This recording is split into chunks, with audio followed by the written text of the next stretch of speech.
Барыңыздарга салам, урматтуу консультация каналынын катышуучулары. Сиздер менен бул эфирден көрүшүп турганыма абдан кубанычтамын. Азыр өзүңүздөргө белгилүү болгондой, Кыргызстанда ОРВИ, тумоо, грипп өтө кеңири тарап, канчалаган балдар инфекционный больницада, реанимацияда жатат, канчалаган ата-энелер балдарын жете эле албай ар жака алып барышып кыйналып. Кыскасын айтканда, азыркы жылдан жылга негизи эле ушул тумоо оорулары күчөгөндөн күчөп эле оор өткөндөн оор өтүп атат да.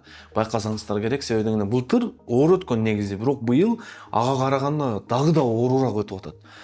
Ошол себептүү бүгүнкү эфирде сиздер менен мына ушул темаларда сөз кылып, мен сиздерге далилденген медицинанын негизинде так, туура, кыска, нуска, жөнөкөй форматта жооп бергенге аракет жасайм, урматтуу катталуучулар. Анда эмесе кеттик, Андан кийинки суроо. Температура түшпөй жөтөлүп жатат кыздарым. Бул жерде дагы маселе. Температура канча күндөн бери түшпөй атат? Эмне болуп атат?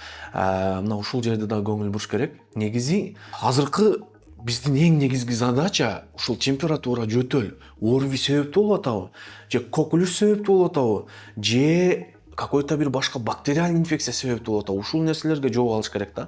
Бул боюнча атайын порталда түзгөм. Менин да консультацияма жазылып, туура анамнез чогултуп, изилдөө кылып, ошонун негизинде аныктасак болот. Анан сөзсүз түрдө, урматтуу катталуучулар, антибиотика терапия баштоодон мурун прокальцитонин, C-реактивный белок, общий анализ крови жок дегенде көрүп коюш керек. И жана айтып кеткендей, экспресс тесттерди да жүргүзүш керек. Балким вирус гриппадан болуп аткандыр. Если грипп себептүү ушундай болуп аткан болсо, атайын грипптин өзүнүн дарылары болот. Мисалы, ацетамивир. ОРВИ себептүү болуп аткан болсо, ОРВИде только симптоматический лечение. Температурасы көтөрүлсө, температураны түшүрөбүз.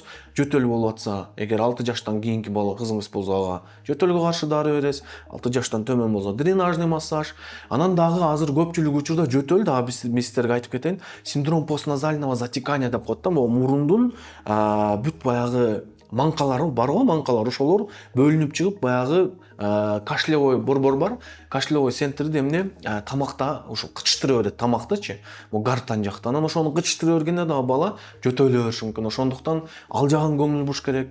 Көрдүңүздөр, бул жерде мындай жөтөлдү, температураны аныктоодо ар тараптуу, комплекстүү түрдө көз карашта карап туруп, ошого жараша иш кылыш керек. Бизде көп энелер эмне кылат? Жок, жөн эле бир сиропту алып келип туруп эле ичирип салат. Бирок тилекке каршы андай сироптор эч кандай пайда бербейт. Ошондуктан дарыгердин көзөмөлү астында, дарыгердин консультациясы менен бардыгын грамотно жасай турган болсоңуздар, сиздерге сонун болот, урматтуу катталуучум. Анан дагы бир момент айтып коеюн. Температура көтөрүлдү да, температура көтөрүлдү. Сиздер туура доза менен, мисалы, панадол же ибупрофен сиропун бердиңиздер. Бирок түшпөй атат температура. Бул уже серьезный, кооптуу абал. Бул деген сөз уже температура забивать этилбей атабы? Бул жерде сиздер баланы вообще үйдө сактап отурбашыңыздар керек. Дароо уже инфекционный калып барып, уже бул жерде уже терең изилдөө кылып туруп, уже антибиотика терапияны башташ керек. Бирок балаңыз, кызыңызда балаңызда температура көтөрүлүп атат. Сиз бердиңиз, мисалы, панадол или ибуфен, түштү температурасы, жакшы эле айра ойноп калды. Бул кооптуу кырдаал эмес. Мында учурда үй шартында дагы дарыласаңыздар болот. Анан дагы бир нерсени айтып кетейин. Көпчүлүк энелер температурадан баягы инстинктивно коркуп кетип эле, баласы вроде активдүү эле жүрөт, ойноп атат, башка калып атат, жакшы эле өзүн сезип жүрөт. Кичине эле баягы жаткызы келип аркы-берки болуп атканда деле сразу көп энелер келип туруп эле сразу жаропонижающий препарат берип салат. Баягы баланын организмин вирустар менен, бактериялар менен күрөштүрбөй коет да. Мындай учур дагы жакшы эмес, урматтуу катталуучулар. Себеби дегенде, бала канчалык көп температура болсо, ошончолук анын организми, анын иммунитети бекемделип, кийинки келе турган вирустарга күчтүү болуп калат да. Кийинки келе турган вирустар уже балага таасир этпей калышы мүмкүн. Ошондуктан негизи, мисалга, Америкада, бүт Европа өлкөлөрүндө балдардын иммунитетин аябай баягы витаминдерден берип, чыңдап туруп, сонун абалга келтирип алат дагы. Андай учурда бала температураны тоготпойт да, 39-40 болуп атса деле, тиякта балдар ойноп жүрүшө берет. Негизи ушул нерсеге аракет кылыш керек ар бир ата-энечи. Бизде Кыргызстанда байкуш балдар 37ге чыкса эле болду, шалдырашып эле, өстөрүнөн кетип эле, эчтеке кыла албай эле жатып калып атат. Көрдүңүздөрбү? Эгерде баланын организминде витамин А идеалдуу болсо, витаминдин сонун болсо, ферритин нормада болсо, анемия жок болсо, башка витаминдери нормада болсо, ата-энеси ошону баарын анализдер аркылуу көрүп, иммунитетин чыңдап, даярдык көрүп жүргөн болсо, бала мисалы 40 градуста деле тоготпошу мүмкүн. Бала обычный эле жүрөт. Бул деген сөз даже ошо 40 градус болуп атса дагы баланын иммунитети дагы да бекемделет да, көрдүңүздөрбү? Ошондуктан мен дайыма айтып келем, урматтуу ата-энелер, негизи карасаңыздар, мына азыркы ситуациядан эле байкап көрөлү да.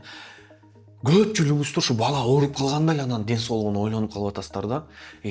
Балам ооруп калыптыр, эми эмне кылам, кандай кылам, эмнеге ооруп атат менин балам, бир нерсе кылсам жакшы болот эле, бир витамин бере калсам жакшы болот эле, бир чудо нерсе болуп эле балам сакайып кетсе жакшы болот эле деп көпчүлүгүңүздөр ушинтип бала ооруганда эле ойлонуп баштайсыздар да. Ага чейин оюңуздарда деле жок. Мен канча айтам, анемиясын дарылап коюңуздар, витаминдерин нормага келтирип коюңуздар хотя бы бир 3 ай ичинде баардыгын текшерип, анализдер менен кийин өзүңүздөргө эле жакшы болот. Баланын ооруганы аябай чоң стресс ата-эне үчүн. Канча стресс аласың, канча нерв болосуң, канча эффективность төмөндөйт мисалы. Ошондуктан сиздерге сунушум бул нерсе сабак болуш керек негизи. Мүмкүн болушунча балдар витаминдерге, темирге, ферритинге булардын потребности өтө жогору. Витамин Д'га айрыкча. Ошон үчүн көптөгөн бүт дүйнөлүк гайдлайндарда, мета-анализдерде витамин Д'ны 18 жашка чейин токтотпой бериш керек деп сунуштарды беришет да. Ошондуктан бул нерседен да сиздер мындай үлгү алып, сабак алып, балдардын иммунитетин жакшыртканга аракет кылыш керек. Ооба, балдарды вирустан оорутпай калам деген бул түркөйлүк, бул невозможно нерсе. Вирус каалайсызбы, каалабайсызбы, жугат балага баары бир. Бирок бул жерде ата-эненин милдети балаңызга вирус жугабы, жукпайбы, грипп болобу, ОРВИ болобу, айырма жок. Балаңыз просто спокойно, иммунитети нормально, спокойно өткөрүш керек. Ушул нерсени камсыздаш керек. Бул нерсени камсыздоодо албетте биринчи очередь жашоо образы баланын, тамактануусу, сейилдөөсү, үйдөн стресс албоосу мисалы, андан кийинки нерселер бүт организмдеги витаминдердин нормада болуусу, уйкусунун нормада болуусу, бүт ушул базовый эле жөнөкөй эле нерселерди эле ата-эне камсыздап кое турган болсо, моундай маселелер болбойт эле да негизичи. Ар жака көтөрүп алып, каяка алып барам, эмне кылам? Азыр көпчүлүгүңүздөр билбей атасыздар, азыр больницаларда толо канчалаган энелер сыздап балдарын көтөрүп эмне кылышын билбей потеря болуп же айыкпай 9 бала реанимацияда жатыр уже инфекционныйда толуп кетти деп атат адамдар, көрдүңүздөрбү? Ушунун негизин кереги жок эле да негизичи. Ошондуктан дайыма айтып келем, урматтуу ата-энелер, ушундай нерсе болгонго чейин биринчи балдардын иммунитетине көңүл буруп, балдардын абалына, витамин берет десе эле ар жерден эле алып эле сибирский здоровьяныкы болобу дагы бир сетевиктердики болобу эптеп эле өзүңүздөрдү жакшы ата-эне сезишиңиздер үчүн эле эптеп эле бир нерселерди бере бербей, тоже мындай ойлонуп, балаңыздан ден соолугу маанилүү, сиздер ага жоопкерчиликтүүсүздөр, жакшылап анализдерин көрүп, дозаларын тактап, бергенден кийин дагы кайра анализдерин көрүп, эмне өзгөрүү болду, эмне болуп атат. Мисалы мен консультацияма жазылгандарды дайыма ушундай нерсе кылам да. Жөн эле баягы тупо эле витамин жазып бере бербейм да, анализ жок элечи, себеби бул деген түркөйлүк да, жөн эле билбейсиң.